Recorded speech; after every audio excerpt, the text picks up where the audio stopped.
Global Sumud ফ্লোটিলার আটক অভিযাত্রীদের নিজ নিজ দেশে ফেরত পাঠানোর পরিবর্তে কারাগারে পাঠাতে চান ইসরায়েলের জাতীয় নিরাপত্তা বিষয়ক মন্ত্রী ইতমার বেন গিভর। শুক্রবার সামাজিক যোগাযোগ মাধ্যম এক্সে পোস্ট করা এক বার্তায় এই আকাঙ্ক্ষা প্রকাশ করেছেন তিনি। এক্স বার্তায় বেন গিভর বলেছেন, ফ্লোটিলার আটক অভিযাত্রীদের যদি প্রধানমন্ত্রী বেঞ্জামিন নেতানিয়াহু নিজ নিজ দেশে ফেরত পাঠান তাহলে আবার তারা ফিরে আসবে, বারবার আসবে। আমার মনে হয় এখনই দেশে না পাঠিয়ে কয়েক মাস তাদের ইসরায়েলের কারাগারে রাখা উচিত। এতে তারা সন্ত্রাসীদের গন্ধে অভ্যস্ত হয়ে উঠবে। এর আগে এক্সে পোস্ট করা এক ভিডিও বার্তায় ফ্লোটিলার অভিযাত্রীদের সন্ত্রাসী বলে উল্লেখ করেছেন বেন গিভর।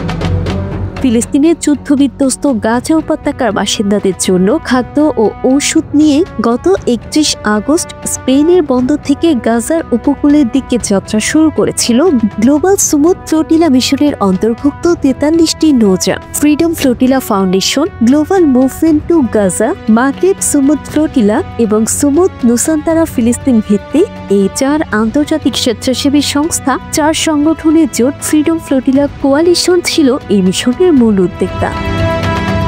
সুইডেনের নাগরিক এবং আন্তর্জাতিক পরিবেশ আন্দোলন কর্মী গ্রেটা থুনবার্গ, দক্ষিণ আফ্রিকার বর্ণবিরোধী নেতা ও সাবেক প্রেসিডেন্ট নেলসন ম্যান্ডেলার নাতি ও রাজনীতিবিদ ম্যান্ডেলা সহ 44টি দেশের 500 জন নাগরিক ছিলেন সেই মিশনে। এই নাগরিকদের কেউ পার্লামেন্টিয়ান, কেউ আইনজীবী, কেউ রাজনৈতিক আন্দোলন কর্মী এবং কেউ বা স্বেচ্ছাসেবী।